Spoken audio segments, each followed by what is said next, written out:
में रब मरने को जाता है अलमदार। 9 मुहर्रम सन 680 हिजरी। अहले बैत और उनके मासूम बच्चे करबला की रेगिस्तानी ज़मीन पर प्यास की शिद्दत से तड़प रहे थे और यजीदी लश्कर हज़ारों की तादाद में नहर फुरात पर पहरा बिठाए हुए। मासूम बीबी सकीना और नन्हे अली असगर के प्यास की तड़प को देखकर उनके चचा अब्बास कैसे सुकून से रहते। अस्सलामु अलैकुम मेरे प्यारे नाजरीन, मैं मारूफा नवाज़ अहमद खैर मकदम करती हूँ आप सभी का अपने चैनल पर। आज भी ज़माने में वफ़ा लफ्ज़ जब इंसानी लबों पर आता है तब ज़हन में सबसे पहला नाम जो आता है वो गाज़ी अब्बास अलमदार का होता है। जी हाँ मेरे प्यारे नाजरीन, 72 शहीदान करबला में एक नाम अलमदार का भी आता है जिन्हें ज़माना शहनशाह वफ़ा गाज़ी अब्बास अलमदार के नाम से जानती है। आज की इस वीडियो में मैं ज़िक्र शहादत अब्बास अलमदार बयां करूँगी। तारीख़ ने तहरीर किया कि शेर खुदा मौला अली को जब दिल दहला देने वाला करब बला के मंज़र का इल्म हुआ और उन्होंने जाना कि एक वक्त ऐसा भी आएगा जब फ़ातिमा का गरीब लाल तन्हा मज़लूम करब बला की मिट्टी पर सताया जाएगा, तब शेर खुदा अली ने हाथ उठाकर अल्लाह पाक से उन्हें एक ऐसा बेटा अता करने की दुआ की जो मेरे प्यारे इमाम हुसैन का साथ उस वक्त निभाए जब वो करब बला में अपने नाना की उम्मत को बचाएं, अल्लाह की दीन की हिफाजत करें।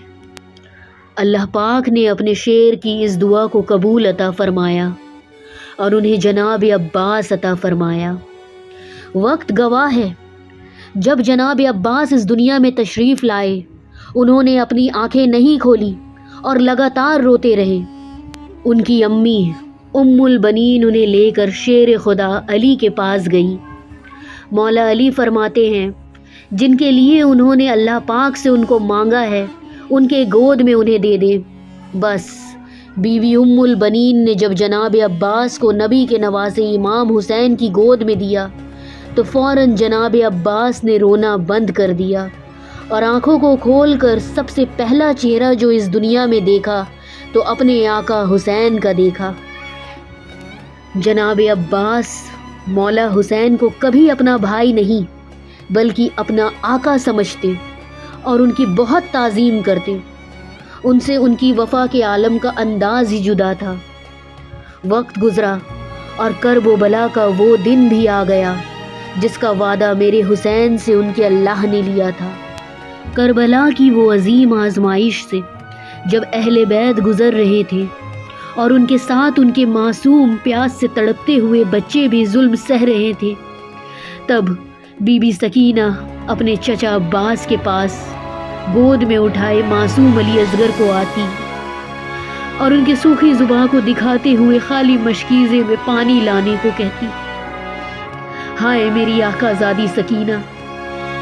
जनाब अब्बास बीबी सकीना को लिए आका हुसैन के पास पहुँचते हैं और उनसे नहर फुरात की तरफ जाने की इजाज़त तलब करते हैं। मेरे मौला हुसैन तड़प कर रो उठते हैं और फरमाते हैं कि वो बीवी ज़ैनब के पास जाएं और इजाज़त लें।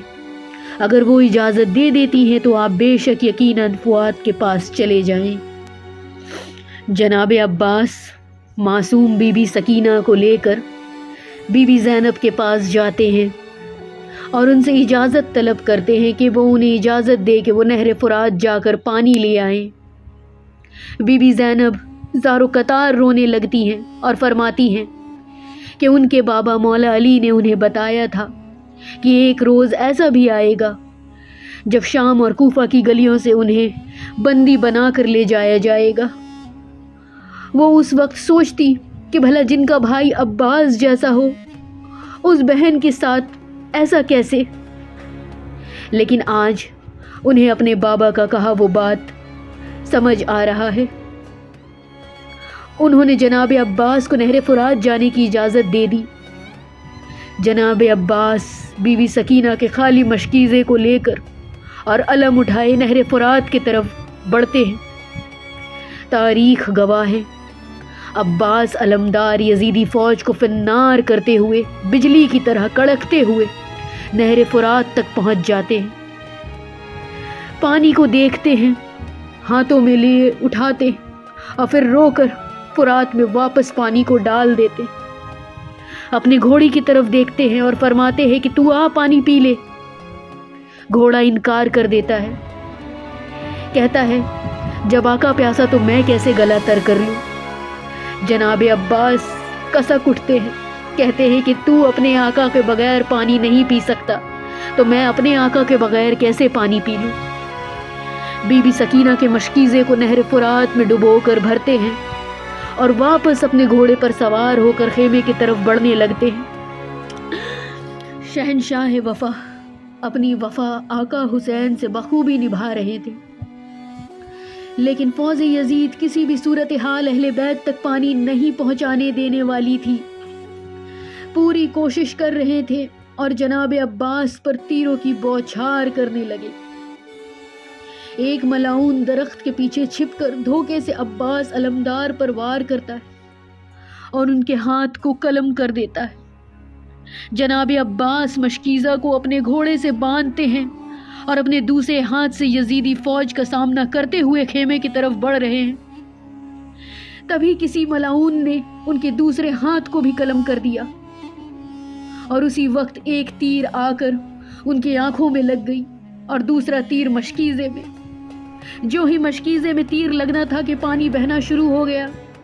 عباس علمدار بہت افسردہ ہوئے اور اسی وقت ایک ملعون نے ان کے سر پر وار کر دیا۔ ہائے علمدار! جناب عباس اپنے گھوڑے سے نیچے زمین پر آ جاتے ہیں اور یوں غازی عباس علمدار کربلا میں اپنے اللہ کو راضی کرتے ہیں اور اپنے آقا حسین پر قربان ہو جاتے ہیں۔ کربلا جیسی سخت اور عظیم امتحان میں سید نے اپنے وعدے کو بخوبی نبھایا۔ ظلم کے آگے سر نہ جھکے اور ظالم کی بید کسی بھی صورتحال نہ کرے، یہ ہم حسینی کو بتایا۔ سلام ہو ایسے علمدار پر جس نے ہمیں وفا کا مطلب سکھایا۔